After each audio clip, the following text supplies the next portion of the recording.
Hey folks, it's Jeremy Kirkland. You're listening to Blamo. How you doing? How are we all doing? Are we tucked in? Are we relaxed? Happy Monday, or whatever day it is that you're listening to this.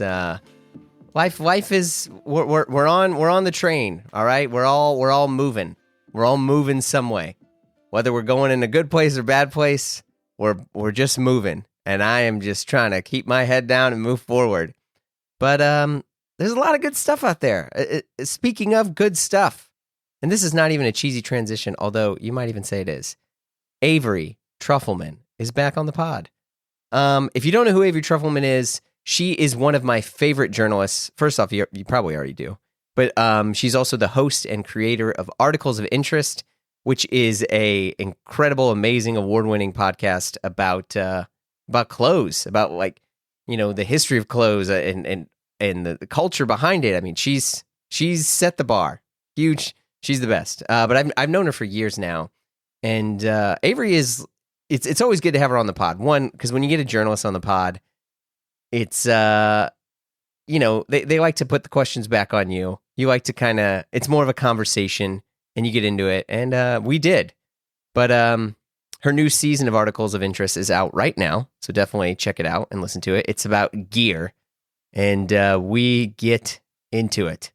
We talk all about tattoos, because I keep getting them, the new season of Articles of Interest, military clothes, ethical consumption, what the hell that even means, camping, and then finally, we go back and forth discussing U.S. history stories and fashion designing for the military, and as you would expect, it gets off the rails, on the rails, and back off them again, but I love it. I'm so glad she's back on the pod. Here's my talk with Avery. So you got inspired to get tattoos by when you were how when old? I just saw that well-dressed, distinguished gentleman, with the tattoo reveal on the subway, I was like, that's the coolest thing. Yeah, there is something about, I got into tattoos from, watching, musicians, play punk rockers. But then I didn't... Wait, who were you going to say? Well, I was like, do I say, Andrew Dice Clay? Or what, Really? I don't know. I mean, it was more, I think probably, Nirvana to sound, or Chris Cornell, any sort of frontman that had a tattoo. I was like, that's so cool. I was like, I want a tattoo. And then to make this about you, I was like, yo, you have tattoos. You have a lot of tattoos. You're nodding. Yeah, I do. I love them. And I'm excited for them to age. And Are they religious? They're not religious tattoos. No. Well, some of them have meaning, but in the same way that when I asked you about your religious tattoo and you're like, some God stuff, whatever. I do feel like sometimes talking about tattoos is like talking about your dreams. It's I could tell you this story, but it's going to be weirdly personal and maybe a little boring to you if I go into everything that it means to me. And I feel like I feel like tattoos are either nonsensical and fuck it, or so deeply personal that it would take forever to explain. And it's some sort of mix of the two. And it seems like yours are that way too, that they're half silly, half so intensely meaningful. Yeah, I think Do you feel, it sounds like it, that there are two stories you tell for certain things? There's some stuff, especially clothing wise or tattoo wise, anything that is, you observe it physically, externally, right? And so I'm like, oh, your ring. Yeah. It's okay, well, I could tell you the long version of this ring, or it's it doesn't mean anything, it's fine, it's just a stupid ring. Versus no, this was my grandmother's ring, and I inherited in this, and it really stemmed from this and this and this. And then you understand why it's so weird or why it's so strange. But otherwise you're fuck it, I'm just going to give you it's weird, I liked it. Yeah. Well, the funny thing is I do think tattoos, and I've been meaning to do a story about this. I think I will one day, because I was talking to a bunch of people who live in an assisted living facility in the city, and they're so stylish. And they were like, tell us about these tattoos. We don't understand. Oh, they were asking about your tattoos. Yeah, they were like, so why did you do this to yourself? And I was, I was like, I totally get it. Yeah. They were like, why did you fuck yourself up like this? And I do think it is the thing that has changed dressing the most, that we don't rely on clothing to do all the work anymore. That I could wear a plain t-shirt in a way that I couldn't before. like parts of me are still talking because I have all these tattoos. And I also think that it allows me to I dress like more conservatively than I used to because I have these tattoos. I can kind of dress like that man in the 3-piece suit because I have these other things that are doing the talking. Like the semiotics have gotten more complicated because of tattoos. And so I also think because people have gotten used to them, they need less explaining in this interesting way. I think it used to be like, what's that? And people used to sort of ask about them directly. And now I do think there's more of a culture where people don't inquire as much. I don't find myself having to explain tattoos very often. Yeah, well, I think now, at least with our generation, it's way more common. But it's a lot of it's like fine line tattoos. You don't have any fine line, do you? I have some fine line that are stick and poke that are like as fine a line as you can get with a single You needle. should do a series on tattoos because I feel like it's pretty... I want to. Well, because, they were only made legal in New York in like the 90s. Wait, really? Yeah, that's like part of the profusion. Like this is the thing behind every trend. It's like, well, there's a reason it happened. It's usually like something. In the 90s? Yeah. That was when tattoo parlors became legal. Whoa. I know. So it's like, why did everybody start getting them? It's because they were legal. It used to just be in like underground parlors, and in some states they were legal, and in some states they weren't. So there's this whole thing that I really want to talk to. I really want to talk to some early pioneers. I want to talk to people who kind of watch the culture grow, because it's to just think of it like an article of clothing, and where it came from and what it means is really fascinating. Yeah. But this season, the new season, which the trailer came out today, there's a couple episodes floating around from by the way, you have press and PR now? I do. It's very nice. It's very exciting. Which is great. And this season's all about gear. Yeah. It's about the intersection between the military and the outdoor industry. Yeah. And I'll say this. So there were a few episodes you dropped during the summer that was really great, that felt like this logical conclusion to how you got into gear, which was school uniforms, then sunglasses, and then zippers. But how all of these sort of like functional pieces were rooted into... Yeah, I mean, like we're also much earlier on. I think a lot of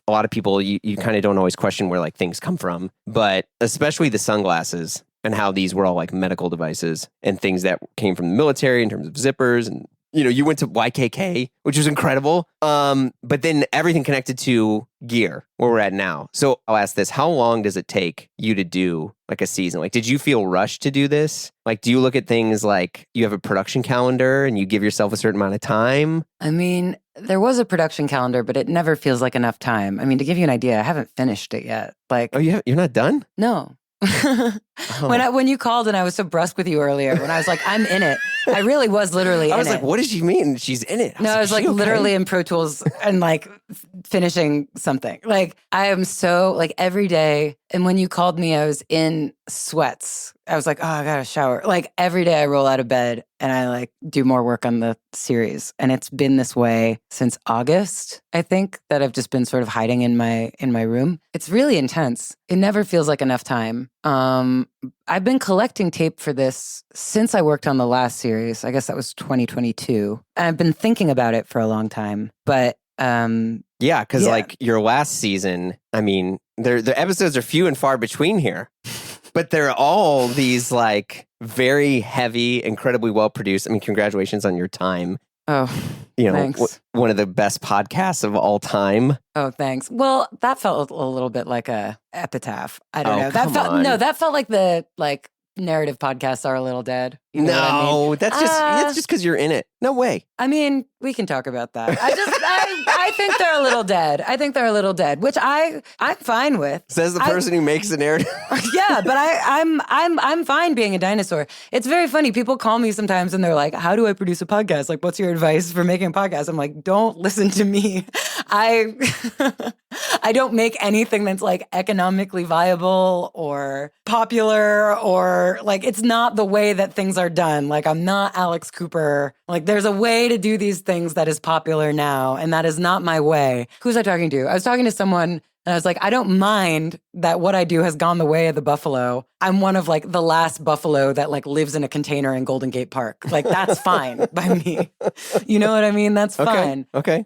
Anyway, yeah, these things just take a really long time to make. And would I love a few extra months to work on these? Sure. But, the sponsors bought ad spots for the time that they did.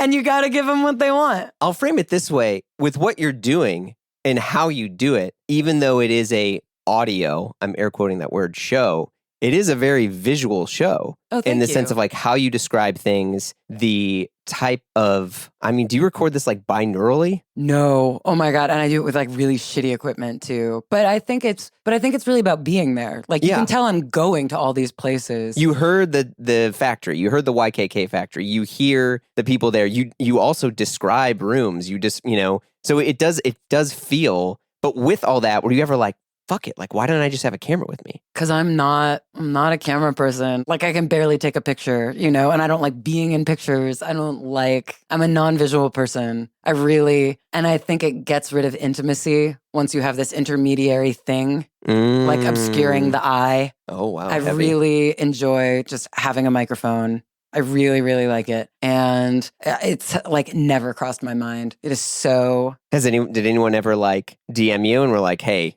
we are X production company. We want to do a TV show. Yeah, I've entertained it before and I've had meetings, but then it just like never works out. And also the other thing is you have to coordinate with so many other people, then you have like a crew and you have film cameras and the amount of work you have to do expands exponentially. And when it's just me and a microphone, I just go. Half the time, because I go to so many places, it's usually like I'm on my way to a wedding and I stop by something else. Or, right. I'm just kind of slowly cobbling these things together. And I'm able to do that because I'm nimble, I'm light. And in the case of YKK, they wouldn't allow me in if I had a camera. I was only able to go because it's a microphone, because it's top secret technology. Yeah. I was like, really? It's a zipper. And they were like, oh, yes, because their competition's really fierce. So that's the other thing is there are some things that I'm able to do because I'm like, there are no cameras. And it's really nice to be like, it is only me. There are no cameras. And it's also nice to be like, I'm the only one who's going to hear this. If there's anything you don't want, I'm the editor also. If there's anything you'd like cut out, just tell me now. So there's this, I guess nimble is the word I keep using. It's just very nimble. And I think it allows me to be more dexterous. Well, it also sounds like you can really control the narrative a lot more versus I have a lot of friends who work in TV and film. And sometimes they're like, oh man, that take made me reinterpret this understanding of how this character needs to behave. Or it's like how much of the show is done before you start taping it in the sense of like where you want to go. I never know what I'm doing until all the tape is done. Oh. It's like a complete discovery. It's a complete surprise. I feel like I'm stumbling. That's pretty impressive then. I have no idea what I'm doing until it's over. It's truly. Well, how many places? What makes it really scary. Like when it was time to start writing, I was like, fuck, what am I going to say? Well, that's the other thing too. Yeah, you're writing. Yeah. And so it's like, and this is the thing. This is why I could only work for myself. I haven't had many jobs, and part of the reason why is because I'm terrible at pitching, because I don't know how things will end. I'm really bad at anticipating them. Mm-hmm. I'll be like, I have an idea for a story. Will you let me go? Will you give me money so that I can go? I think there's something there. I'm bad at being like, and it will end this way, which is when you pitch, you kind of have to be like, you have to provide an ending. Yeah. I can't do that. I'm usually stumbling around. Yeah. In this case, literally for years. And then... Dude, that's heavy. And then you find it. And I spent most of this year listening back to all the interviews I did, being like, what's this? And then you like weave it together. But it's extremely stressful. Even now, I have to write the last episode. I'm like, oh my God, how does it end? How do I land the plane? But it was like this with because I did this season on Preppy Clothes too. I also, when the first episode came out, I hadn't written the last one. And I was also like, oh my God, how do I end it? It makes my stomach hurt. It makes me feel like very sick. I feel very uncomfortable. It's like a very scary thing. And it's also hard to promote it and be like, check out my show. I'm like, I don't know how it ends. And it's funny because people ask me like, oh, are there spoilers? I'm like, oh no, I don't know how it ends. Like, I don't know how it ends. I don't know. I think in our era of just an overwhelming amount of media, it's a little bit comforting to not know. To have this, I don't know. I'm serious. I'm not even spinning this. I mean, you're right. Okay. Because that means all these other things can influence it. Well, that's sweet on the one hand. On the other hand, it can kind of backfire. There are a lot of shows where I get really mad. I'm like, I thought you were taking care of me. I thought, I thought you had me covered. And then they sort of like nope out at the end. Or they're like, no. Do I have to name names? There's some. I'm not asking. Yeah, but there are some shows where you're like, what? This is the end? I really try to land. You want to complete it. I want to complete it. Yeah. I want. You don't want to leave people hanging on. Satisfaction is what we aim for here at Articles of Interest. And so yeah. Well, how many places did you go to for this season? Maybe 24. Okay. Places. I have 65 tracks of tape. Oh my God. But there are sometimes multiple people in the different tracks of tape. Yeah. And those are sometimes in different places. So it's hard to say. Okay. I have 65 recordings. Okay. Yeah. But some are very long.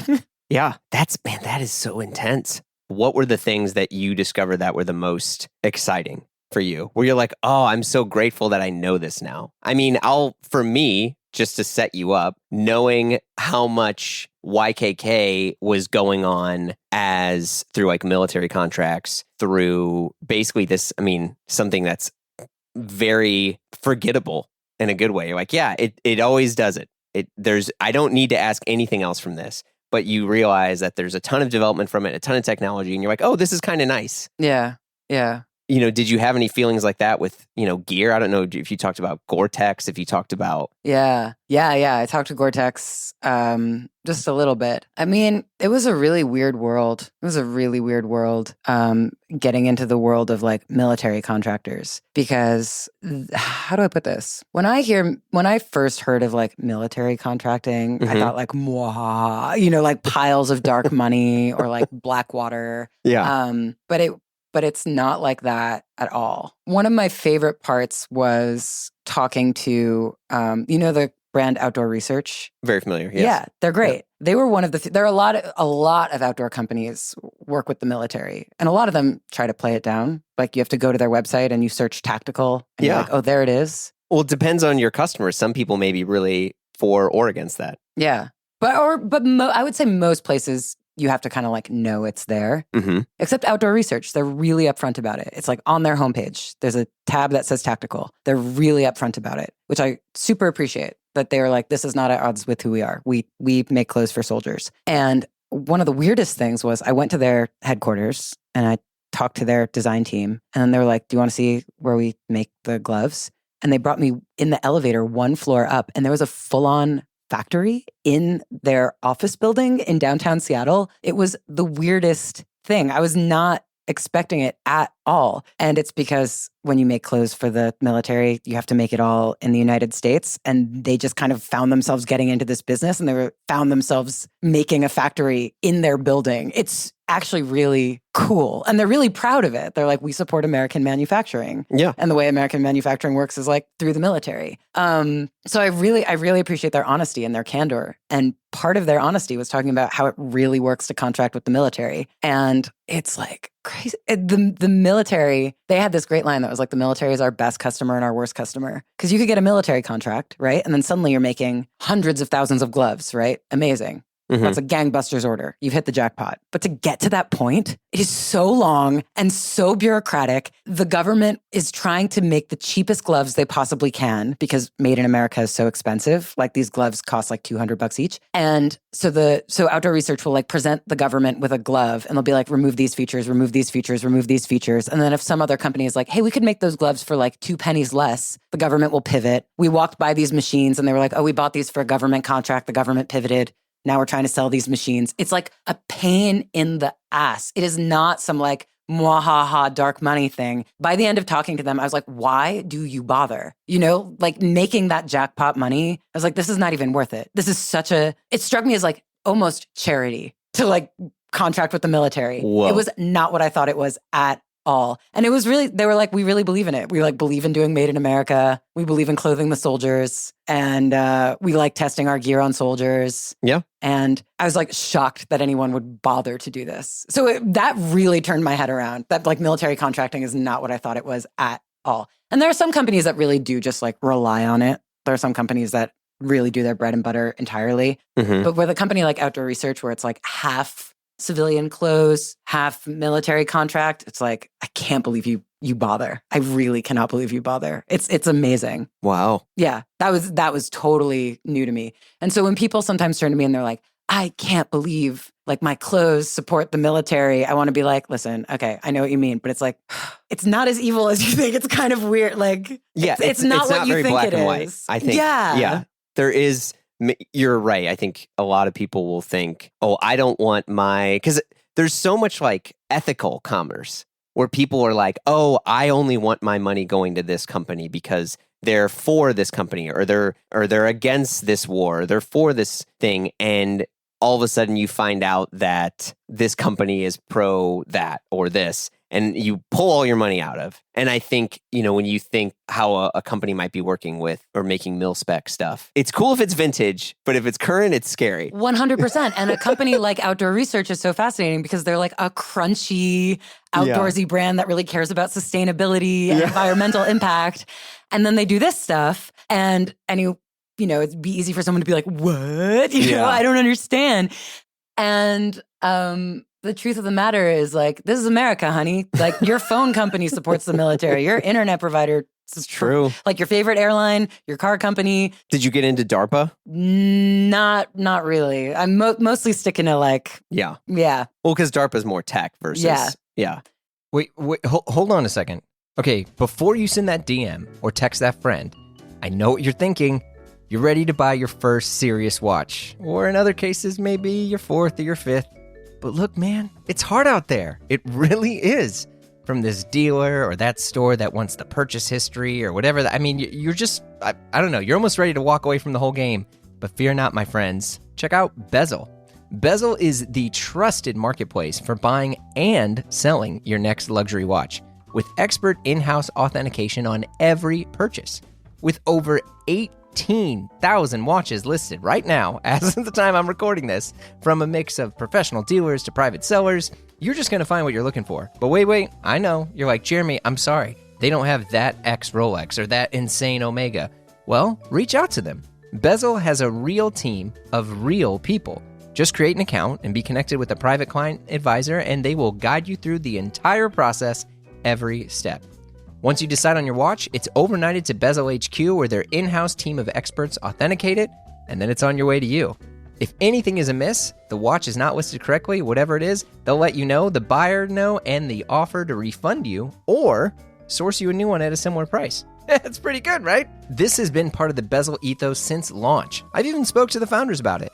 And now you can make an offer on a watch, buy it outright, or bid it at auction. Bezel is the highest rated watch marketplace out there. Even Trustpilot shows Bezel is 4.9 out of 5 stars with rave reviews. Okay, you're still on the fence? Dig into the Blamo feed yourself and listen to my chat with the Bezel co-founders and, well, see for yourself. But you got this. I believe in you. Visit getbezel.com and buy and sell your next luxury watch. That's getbezel.com. Getbezel.com. I mean, it's like, it is everywhere. It is. It is all of the things. But this is not to say like give up. It's like the thing that clothing gets with ethical consumption, as I'm sure you think about a lot. Like clothing gets sort of, obviously we should make ethical choices when it comes to clothes, but clothing is kind of the easy one because it's so eminently consumable. You're like, well, I could make this choice right now with my jacket. And so I could just choose not to buy this jacket when it feels like you have less control over whatever, your internet provider or something that feels like bigger and less controllable. And ultimately, at the end of the day, I have less of a problem with a brand like DARPA. I just think certain technologies are not as equatable. Obviously, ultimately, the military industrial complex and the military war machine does need to be questioned. But fundamentally, having spoken with now more soldiers than I've ever met in my entire life, they are amazing, talented people. Many of them, think exactly like you and me. The military are just like a reflection of society for all its goods and ills. And soldiers, and I don't know, a jacket that keeps people warm is very different technology than like a Boston Dynamics dog. I don't know. They're not equated. Like I think supporting a company that's working on warmth technology is not the worst thing you can do.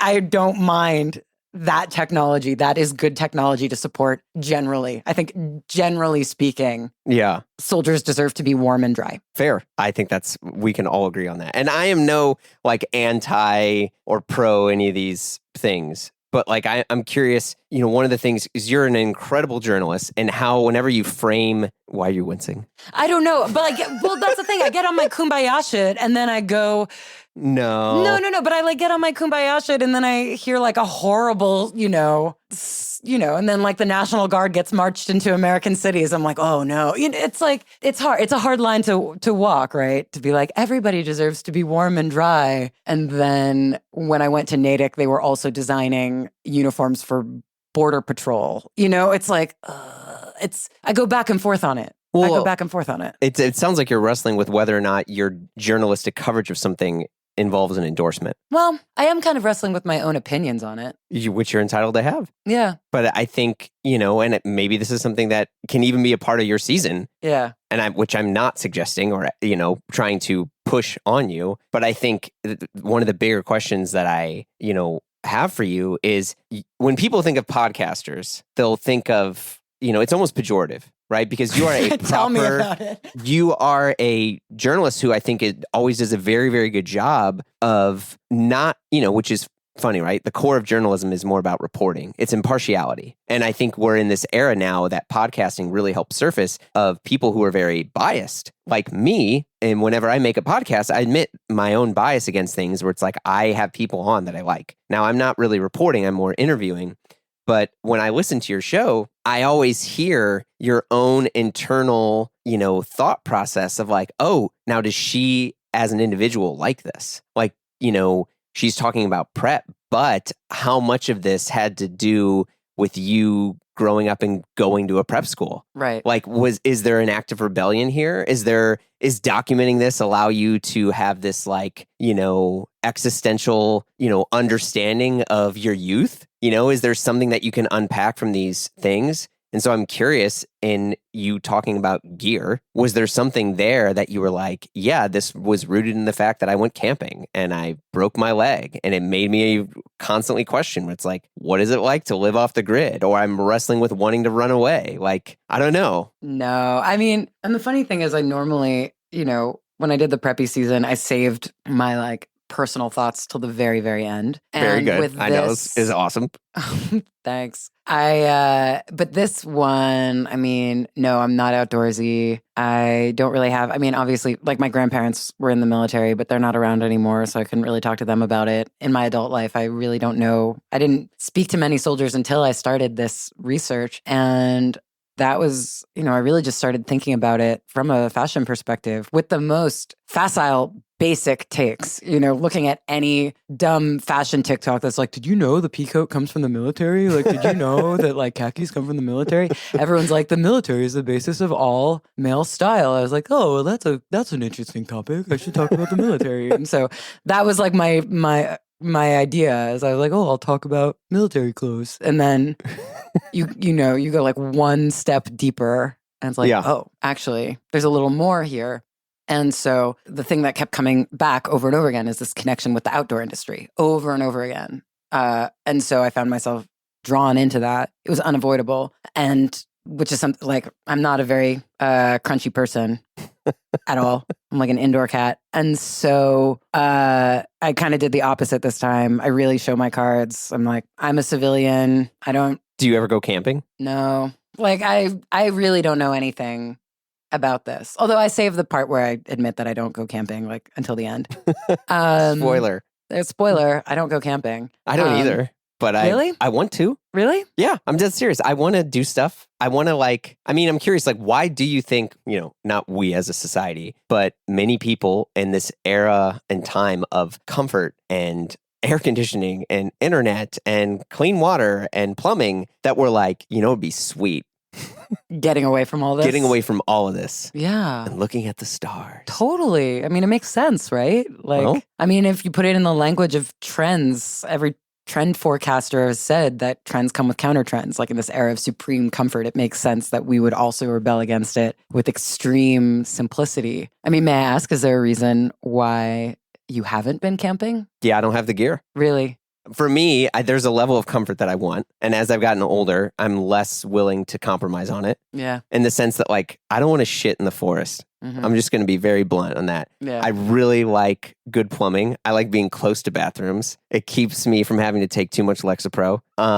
And, but I do feel that I'm too connected. I'm too obsessed with my phone. I'm too obsessed with where I fit in the state of the world. And so I'm like, oh, what if I completely disconnected myself from the chase of social, clout, and I removed myself from everything? Like, what would I learn about myself if I had to get to the core of, me build fire? Yeah.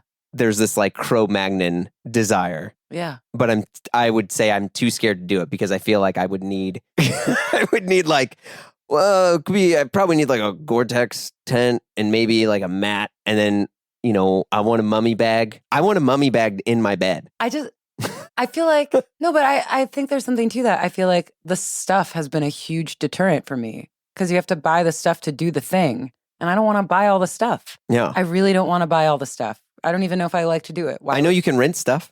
No, you can rent, but it's so much stuff. You can rent a camper in Colorado and fly to Colorado and go to the campsite and get in your camper. But that's the thing. Then you have to fly to Colorado. Okay, here's my thing. It's all so elaborate. It's all so fucking elaborate. It's expensive and it's elaborate, which defeats the goddamn purpose. Well, exactly. And the thing that I've come to realize about this is that it is so indicative of where the American mentality of the outdoors is. Because it's not that I don't like, one of my favorite things to do is to leave my phone at home and go on a long walk. I love to do it. I love to take bike rides. I love to just walk up Manhattan, I love to do this in my way because it is simple, because I can just leave the house, I can just do it. Mm-hmm. And for a while, I was like, this is because I'm an urban gal. But I don't think that's true. I think it's just because it doesn't involve a change of clothes and buying things and getting on a plane and doing stuff. It's just because it's where I live. And I think, so to bring this back to the series, yeah, episode 1, I talk a lot about Teddy Roosevelt. And the annoying thing, the thing that I dislike about my series is that it always has to like start in the 1800s. I'm like, we have to start in the 1800s, but then it'll get more exciting. But Okay. After we talk about Teddy Roosevelt a little bit, it will become important because Teddy Roosevelt ends up shaping a lot of our ideas about the American outdoors because he ends up being the conservationist president. He really helped develop the national park movement and the national monument movement. I mean, when he made this giant speech to Congress about the Grand Canyon, it was really beautiful and it was met with this thunderous applause. He was like, what Arizona has is unparalleled in any land. We should not touch it. It has been made by the ages. Man can only mar it. And I was like, oh, yay. Which I love, I love national parks. They're amazing. Mm-hmm. And simultaneously, it did contribute to this idea that nature should be cordoned off, that nature is something. And people lived all over the West before all those Indian wars that Teddy Roosevelt was such a big fan of.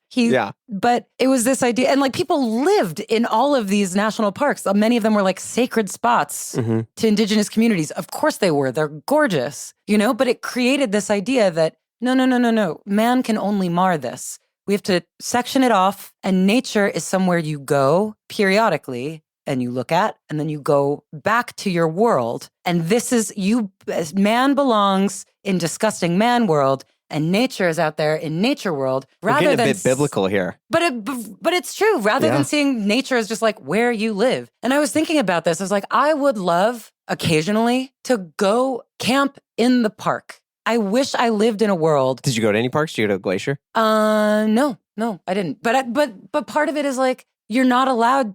In so many cities, you legally can't camp in the city. You legally cannot. It's breaking the law because that is how they fight against people who are unhoused. Mm-hmm. That's how they fight against protests. It has become such a hot button issue to like use this equipment in the city. Like our divide between where you're allowed to use this equipment, where it's sanctioned and where it's safe and where it's not, has only gotten more and more enforced over time, which is fucked up. You should be allowed just for one night to sleep in a tent in a public park and then go home and use the bathroom. Like you should be allowed to do that, to get away from your phone for one night, and you're not. And that's fucked up. Okay. All right. I want to trace this here because I definitely think you're onto something, but I also want to make sure because you're not saying that you're not glamorizing people who are currently intense. No, not at all. And I interviewed a lot of them. Yeah. Yeah.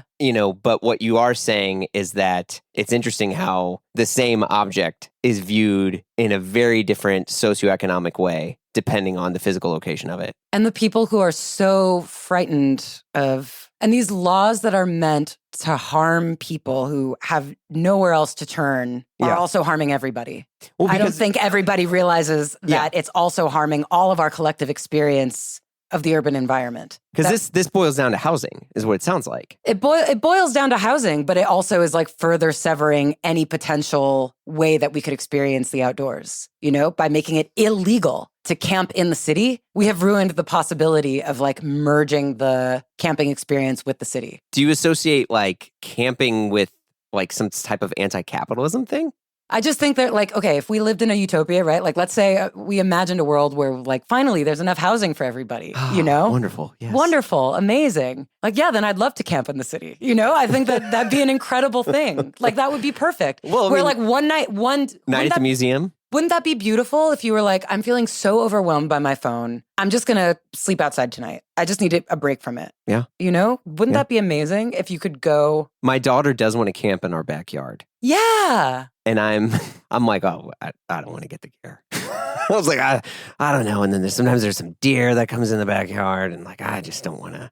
You don't want to do it. I don't want to do it. And it's not like, oh, I'm a shitty dad. But there's a part of me that's like, yeah, like there's a certain level of comfort. Yeah. But no, I think you're right. I mean, I think how we understand, it gets kind of heavy. Oh, definitely. Well, what did this do for you now where you're like, did this, in your reporting mind, how much did you end up having to like look inward and maybe re-examine? Because it sounds like you were kind of forced to re-examine how you feel about, pro or anti-military, right? Because you're like, wait, this isn't so black and white. Yeah. Like there's a lot more to this. Yeah. Well, with like looking at, for a while, I was like, am I dead inside? Why don't I want to go hiking? And I was like, oh no, I don't want to go buy all the stuff. I don't want to go out and do the thing. And I kind of made my peace with that. And I was like, I just have to find a way to keep it more local. And that was interesting to like make my peace with. I kind of thought I was broken inside. I still have to find a way to do that. And then with the military stuff, I'm still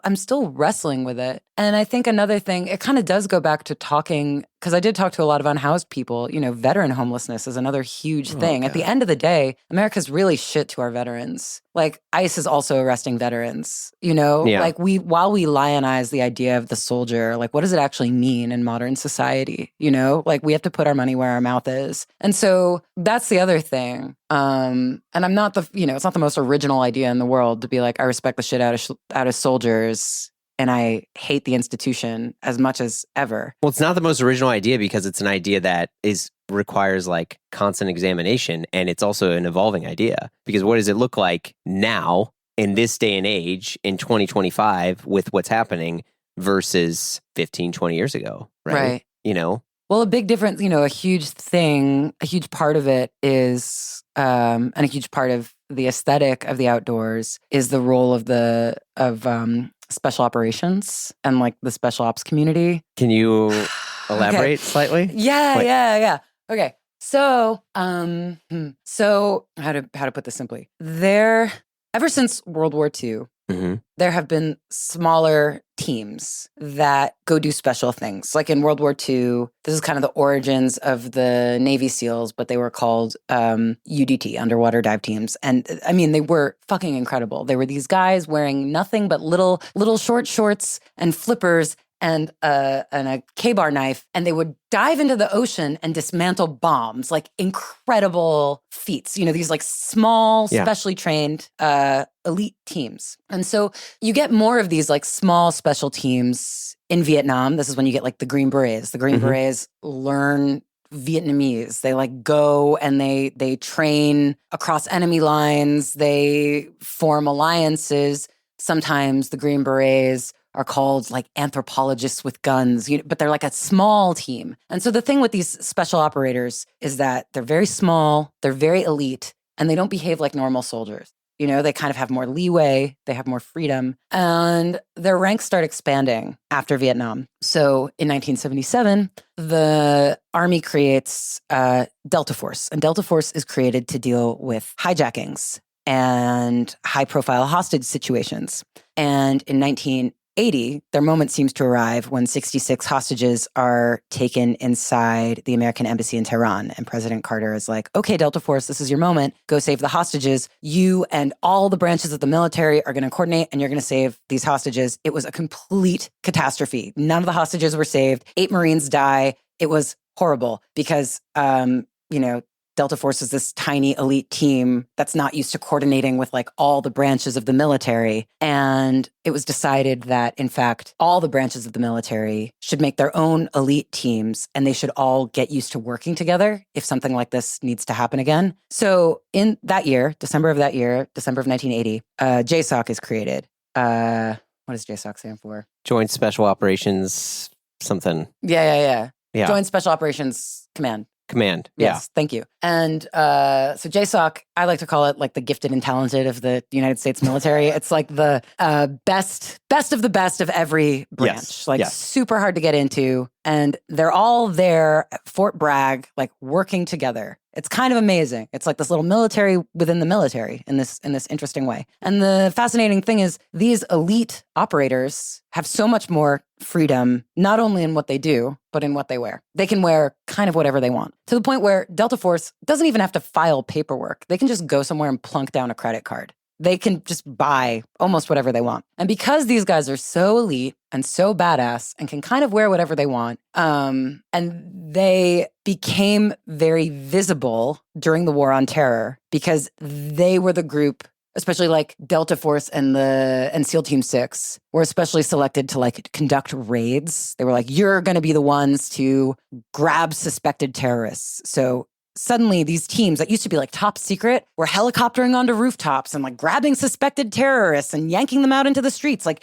they were the ones who got Osama bin Laden, and the United States government was like really kind of pushing them into the spotlight. Like, check how good our guys are in these horrible kind of forever wars that seem to have no beginning, middle, and end. Suddenly there were these kind of cool, bearded, tattooed, badass heroes who were getting shit done. They were like killing people and doing their thing. They were kicking ass. Yeah. And so they become style influencers. They have this look like Chris Kyle from American Sniper. Like they have this look that the whole military starts to copy, and people outside the military. Beardies, tattoos, backward baseball cap. Yeah. Lip full of dip. Like it's just this. Yeah, there is a love of nicotine. It's a look. It's this look. And a lot of the companies that make outdoor clothes have these lines of tactical gear that is not so secretly like for them. Like Under Armour. For special operators. Like all of the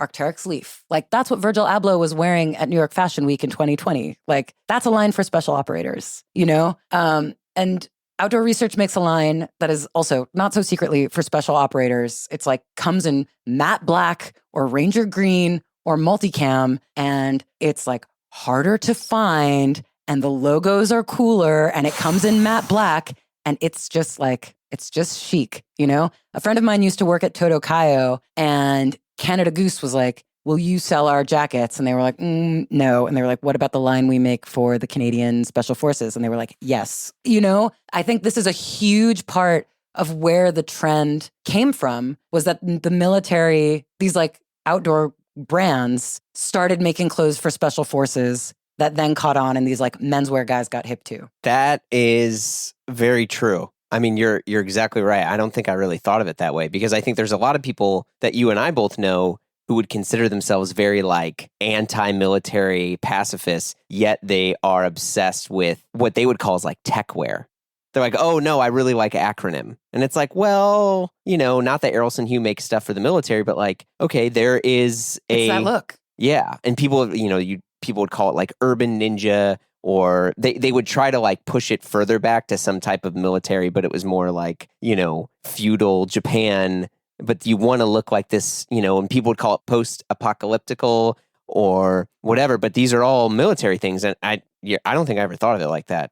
I mean, the shit looks cool. When I was at a store in Virginia Beach, I like almost bought some special ops, like all black Salomons. I was like, these are awesome. yeah. They're like the coolest things. Like I've never seen these on the civilian market. They're so sick, They just look good. Okay, but why do we want this? Why? I mean, because it sounds like there's multiple audiences where it's like you have, it's like the meme of all these different people. It's like you have pro-military, anti-military, and they're shaking hands with like military clothes. Well, that's the thing. I just think the special forces culture is the new, I think that's the X factor. Because the whole thing with special forces culture is that it's not in your face, that it's subtle. That's their whole thing, Yeah. Is that it's like matte, it doesn't have a lot of labels. But it's also technologically advanced in and terms it's of textile. lightweight. It's Yeah. like top of the line gear. It's good stuff. It's expensive, It's good. It's good stuff.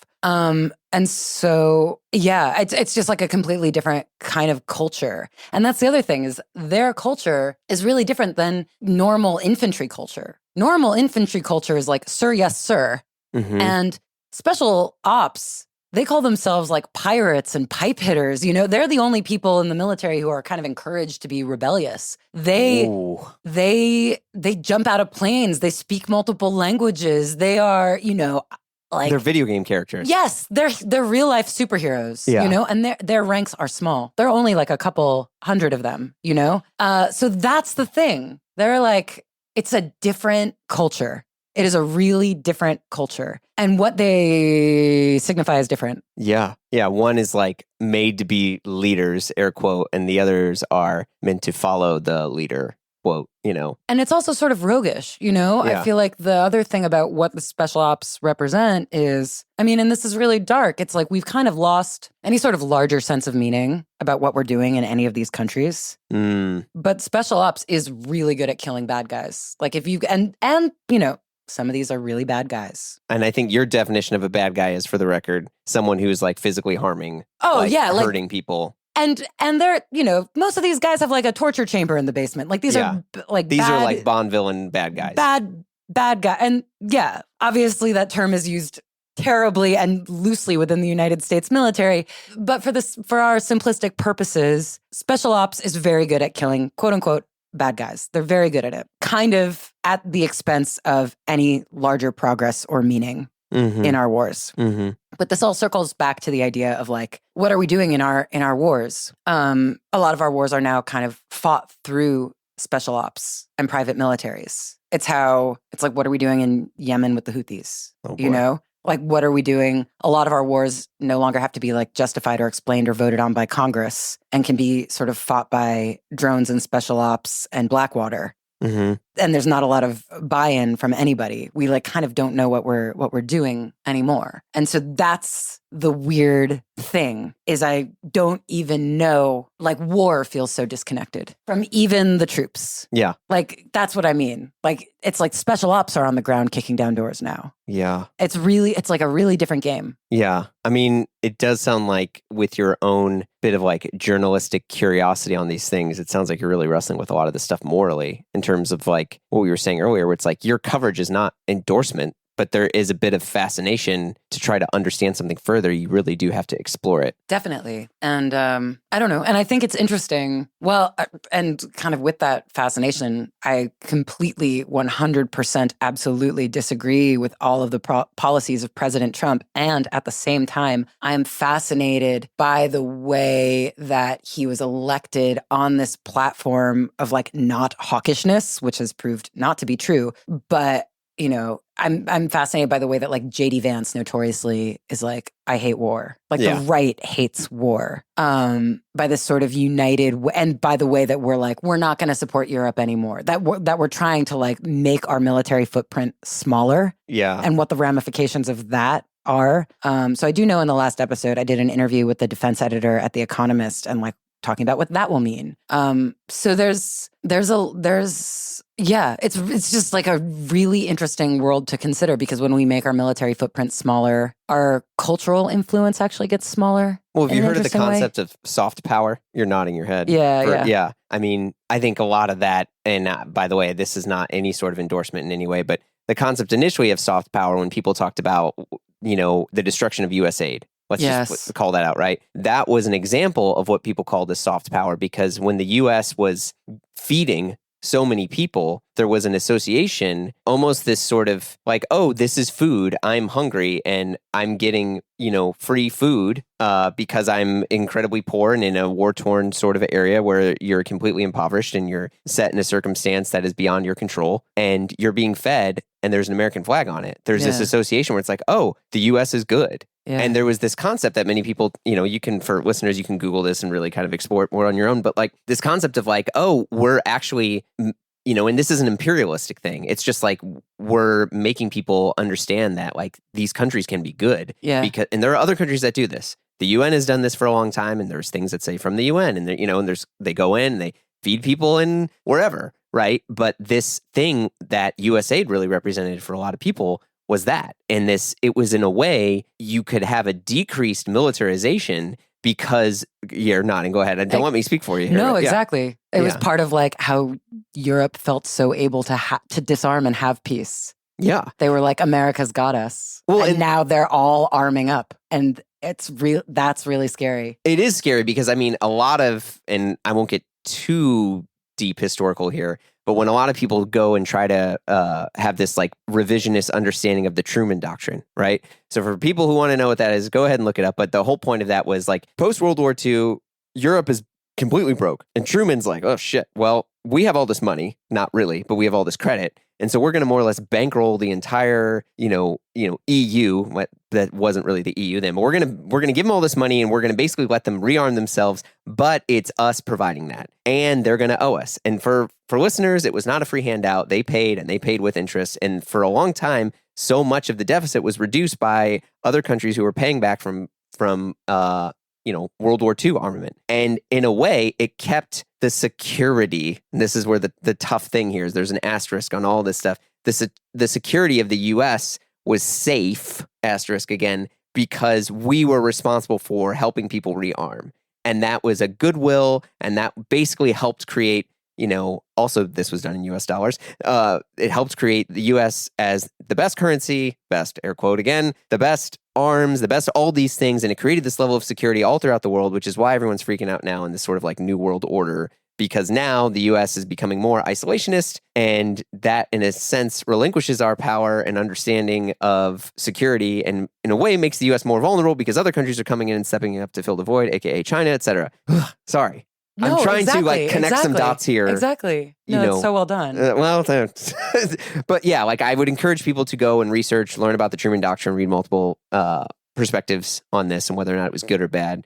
I'm a person who thought it was actually good. It did piss a lot of people off because you had a lot of people who were kind of leading with the argument that was, well, my tax dollars, quo, is going to arm these broke ass countries who they made the mistake and I mean, yeah.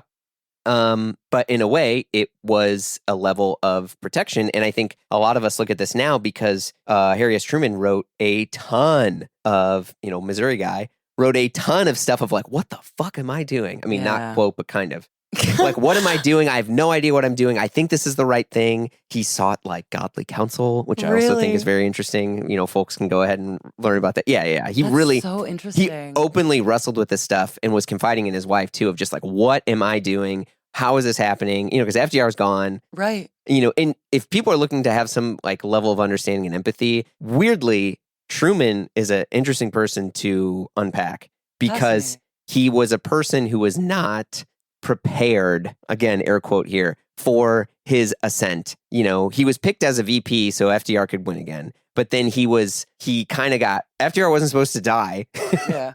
And then, because he died pretty quick into his third term. And then Truman's like, shit, what am I doing? I don't really know what I'm doing. But he was kind of this like less ego sort of leader in a stronger ego leader of FDR, where in a way it kind of did set US to be this like world power. That's such a good summary, but it's really true. But it's really getting at this idea that like you're really connecting the dots here, and the thing that's really hard to disentangle is that military is culture, which is fucked. And in the most superficial way, in literally surface level, it's clothing, right? Like all clothing is based on the military. But in the deeper level, if we lose this, or when we lose this, I'm just so used to everybody giving a shit about us. You know, I'm so used to traveling and people like knowing what's happening in the United States. I listen to international news and the United States always comes first. Everybody, you know, just like kind of being the center of everything. And part of it is like from that standing. Yeah. And we might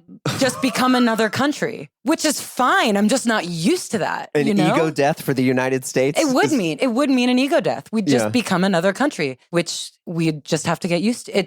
That's what the editor of The Economist said. He was like, you guys just aren't used to that. You just have to become another country. Oh, it's like, you want to know how Belgium feels? Exactly. He was like, you know, not everyone's going to watch your movies anymore. Not everyone's going to consume your media anymore, you know? That's the only thing I'd push back on. Because we created the celebrity. Mark Twain. I just finished Cherno's book about Mark Twain. The dude was the first real global celebrity. And there's so much characteristics where you have this weird fascination of wealth. And no matter what, even people who are celebrities in other countries, they come to the US because this is where you be a celebrity. Even when you don't want to be a celebrity. The US is like, that's the thing that people talk about. Where like the biggest, you know, what is it? The biggest export of the United States is culture. Yeah, I just think we might lose the bag. Fuck. I mean, look at Korea. We've never had a more worthy rival. In terms of culture? Yeah. Yeah, K-pop's pretty sick. And movies. Demon Hunters? Yeah, Demon Hunters. I mean, Academy Award-winning movies.